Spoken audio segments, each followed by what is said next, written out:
விவசாயத்துறைங்கிறது எல்லா தொழிலுக்கும் ஏன் மேம்பட்டது ஒரு படி மேல அப்படின்னா, அனைத்து உயிர்களுக்கும் அனைத்து ஜீவராசிகளுக்கும் நல் உணவு தரக்கூடியது,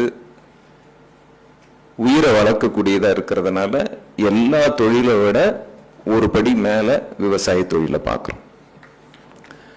இப்ப இளைஞர்கள்லாம் நிறைய பேர் வந்திருக்கிறீங்க. நீங்க ஒரு தொழிலை தேர்ந்தெடுக்கணும், ஏதோ ஒரு தொழிலை தேர்ந்தெடுக்கணும்.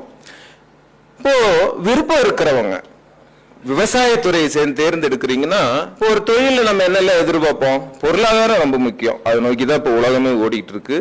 பொருளாதாரம் இதுல கிடைக்குமானா நிச்சயமா கிடைக்கும். அடுத்தது நம்ம பண்ற தொழில் சமூகத்தில் ஒரு மதிப்பு தர்றதா இருக்கணும். மதிப்பு தருமா அப்படின்னா நிச்சயமா தரும்.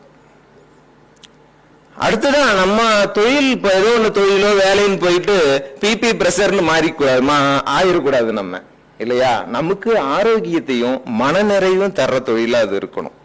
அப்படின்னா இது தருமானா நிச்சயமா தரும். வெற்றி அடையணும் விவசாயத்துல அப்படின்னா அது தற்சார்பு முறையா இருக்கணும். நம்ம வெளியிலிருந்து உரத்துக்கோ நம்மளுடைய உணவுக்கோ வெளியே காசு கொடுத்து செலவு பண்ணாத ஒரு முறையா நம்மளுடைய பண்ணை வடிவமைப்பை நம்ம வச்சுக்கணும். ரெண்டாவது பல பயிர் சாகுபடி முறையா இருக்கணும், ஒரு பயிர் சாகுபடியா இருக்கக்கூடாது.